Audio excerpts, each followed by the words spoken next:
I really believe that you're going to find some interesting tidbits in here. I'm going to talk about, well, one reason I might get removed from YouTube. Second, antique hand saws. And, you know, my way of determining the quality and the age of them. How old are these two hand saws that I finally got after 3 weeks? And I'm going to talk about some bows, including hickory bows. First of all, if I ever disappear on YouTube, it's probably not by choice. I just received another warning because of comments I left. And, I get so fed up with these influencers and nuisance streamers, and I don't even feel like I deserve to have gotten the warning once again in regards to this idiot influencer. You know, what a name. It sounds positive, but most of these people are just dirtbags. Goes to a casino, all you can eat lobster, right? Supposed to get lobster, one plate. You have to finish it before you get another one. Well, this chump filled his plates with lobsters, threw them away, threw away thousands of dollars in lobsters. Aside from being wasteful, all those lost lobsters, and they were big lobsters too, insult to starving people, insult to everything, and they're just doing that for flex. And I spelled out a-hole and said, I wish all these influencers would just be removed from the gene pool. And I guess that could be considered a threat, but I do. Stand up for lobsters if the AI logarithm is listening to this. Okay, so I wound up ordering, oh my gosh, this thing is so beautiful. And I was surprised. I was expecting some rust on the plates and, dull saws. But first of all, this Spear and Jackson. And I love it that you can still clearly see that stamp. And look at that reflection in that brass. Oh my goodness. Now I'm going to get into a little bit of dating this. But first, we're just going to admire this beauty. Whoever had it, this is wood. Saw to grooving. This saw was loved. And I suppose, tenon saws, this is a tenon saw, are a little bit more loved on than the big hand saws because these spent time in the toolbox and they weren't just, as they say, rode hard and put away wet like the more utilitarian, I'll say, hand saws. But look at this. In Sheffield, there's still, I think some of them are made in Sheffield, but if you go to Spear and Jackson, I'll just tip that a second. Spear and Jackson tenon saw or whatever saws. The handles are just kind of fugly now.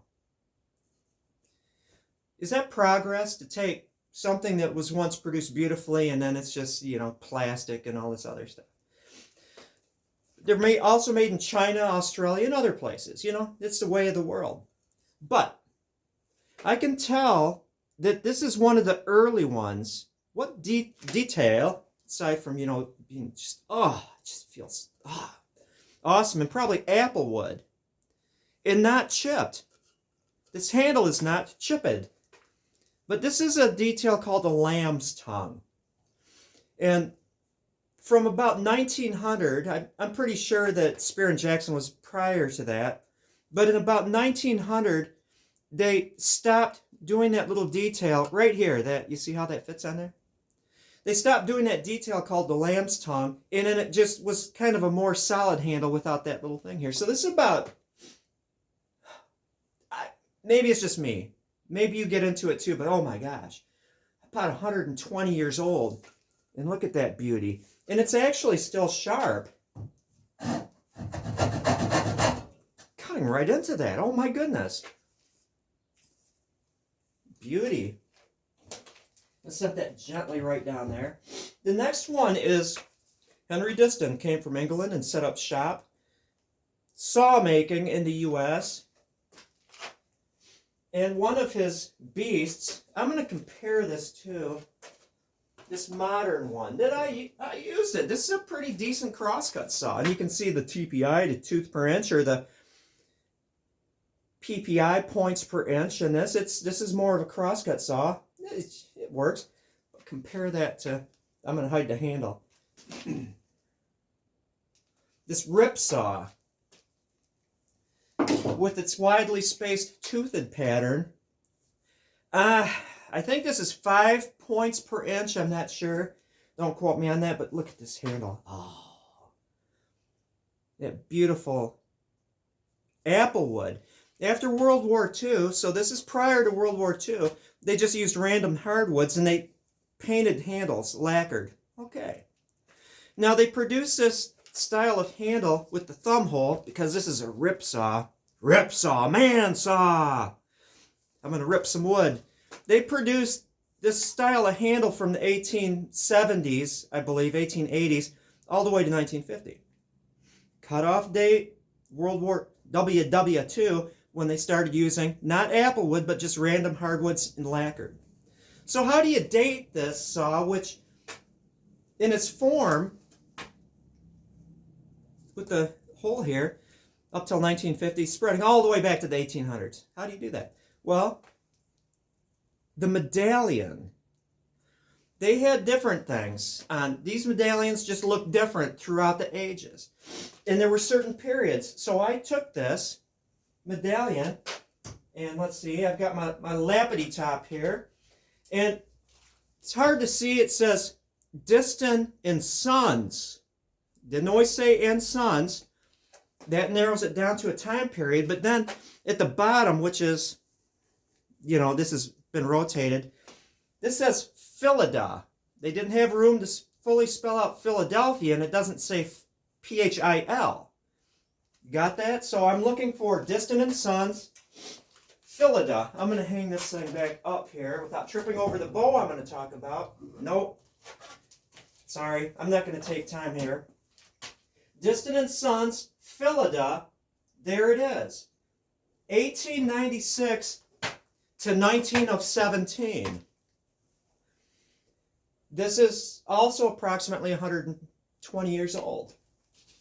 This thing has traveled through time, being well taken care of, with the only, it's like they sawed a notch into there. It probably was an identifier like hog's ears in Appalachia, making the clips in here to identify that's Charles's hog. That's Rufus's hog.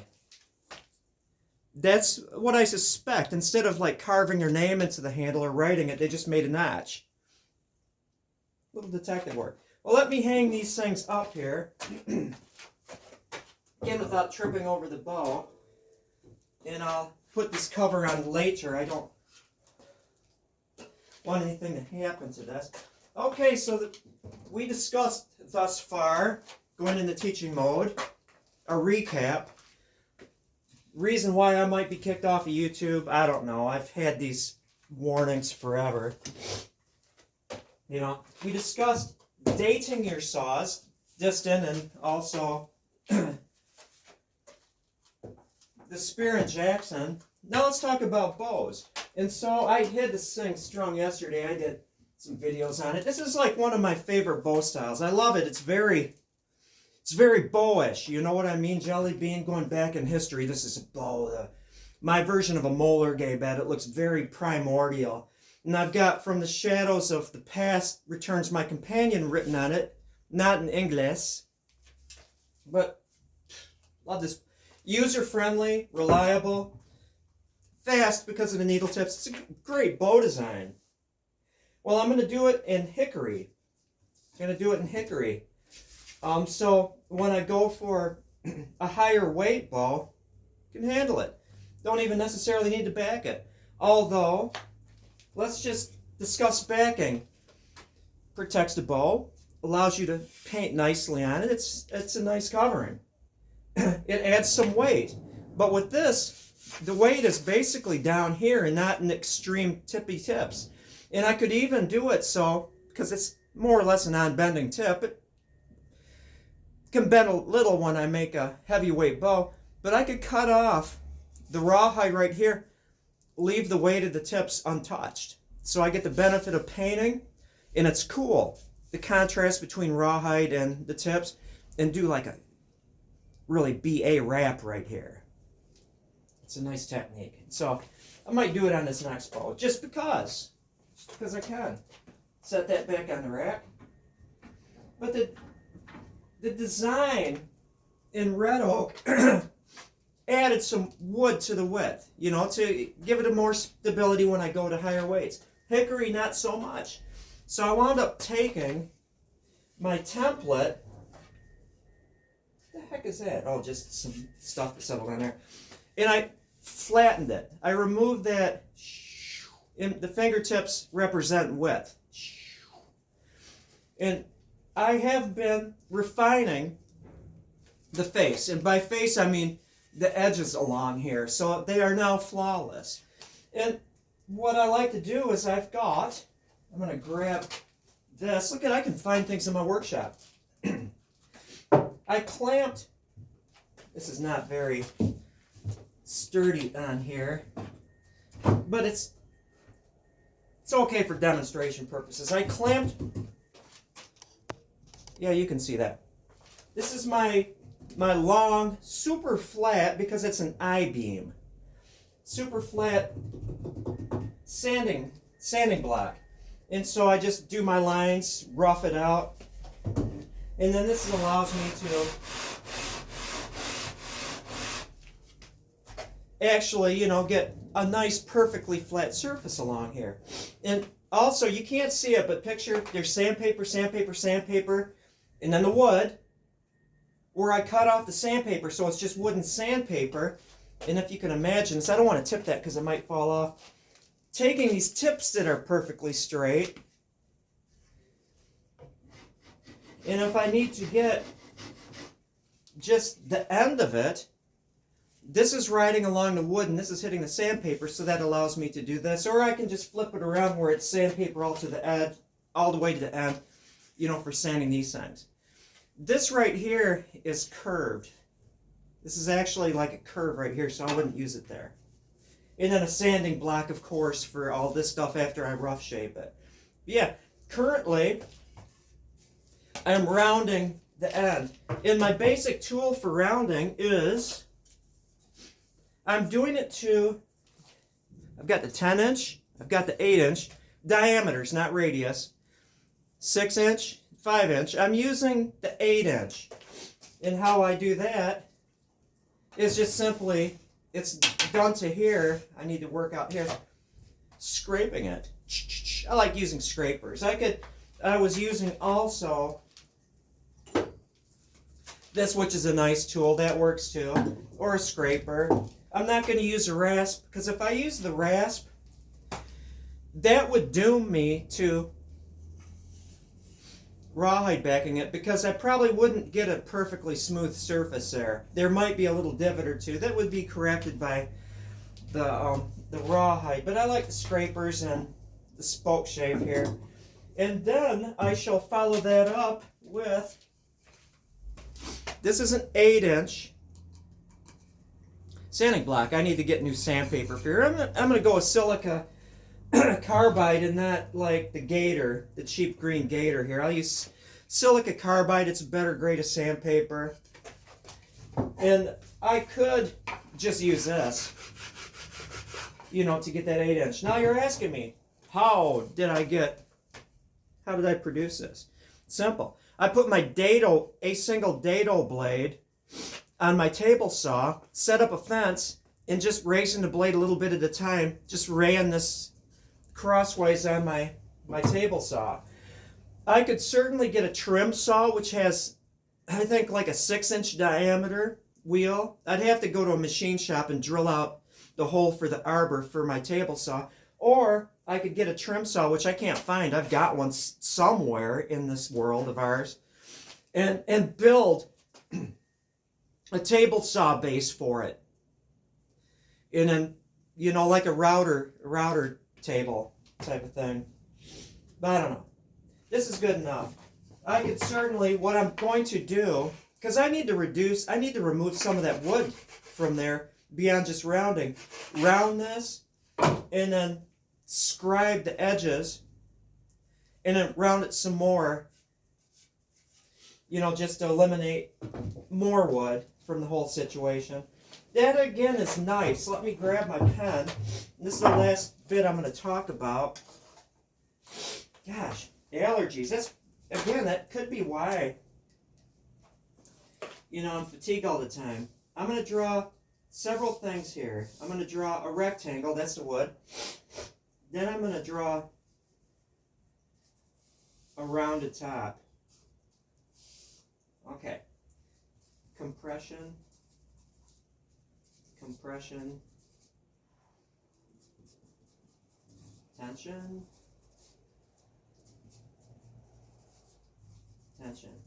Okay, they say that bows take set from compression and they break from tension. Well, I've got compression. Both of these have the same, and I'm going to draw the layer here as best as possible.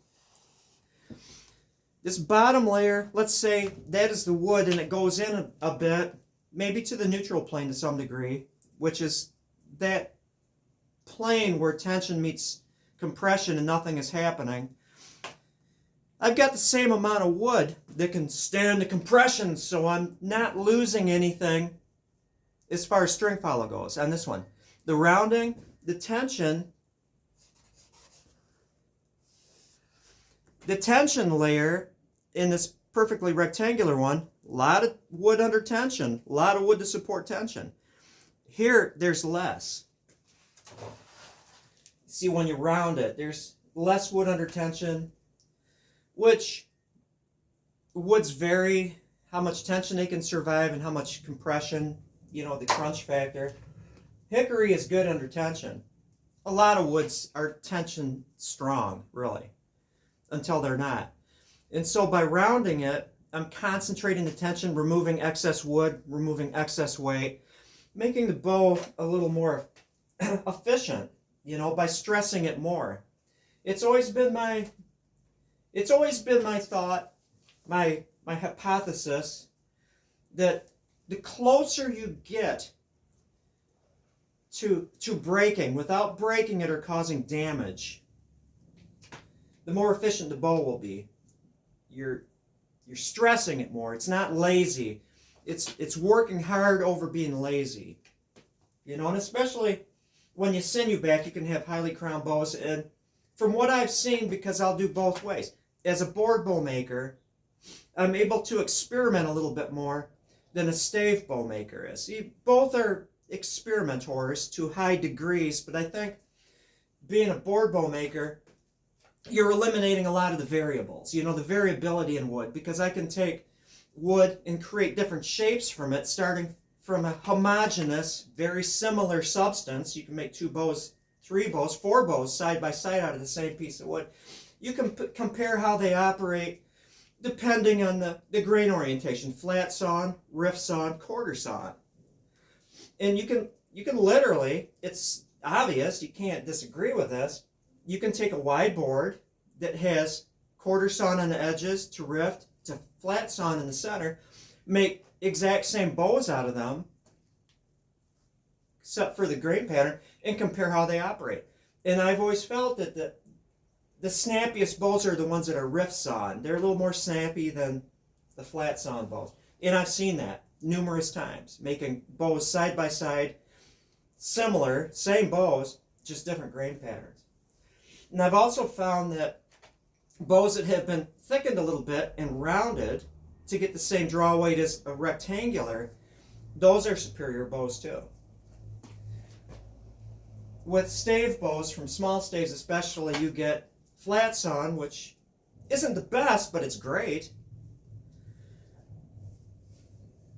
Thicker and rounded, so they kind of cancel out the grain pattern or the growth ring pattern versus the crowning. Just saying, I used to decrown bows, so they're rectangular. They're safe, reliable, but they're not as fast as crown bows are. Probably just because it's not stressing them out as much. And with that, I think I've pretty much covered it. I'm going to have to, oh my gosh. You probably can't hear it, but the snowplows have been going crazy spreading salt because warmer temperatures, but not warm enough to be above freezing. and rainstorms and thunderstorms. It's just, everything is just coated with ice out there. It's dangerous to walk. That's why I want to take an old pair of boots. And I don't have yak tracks. If you're from the south, you probably never experienced yak tracks. They're spring deals that you put on the bottom of your shoes, and they kind of clamp on there to give you some purchase on the ice. Well, I don't have yak tracks, but I've got a lot of different sheet metal screws.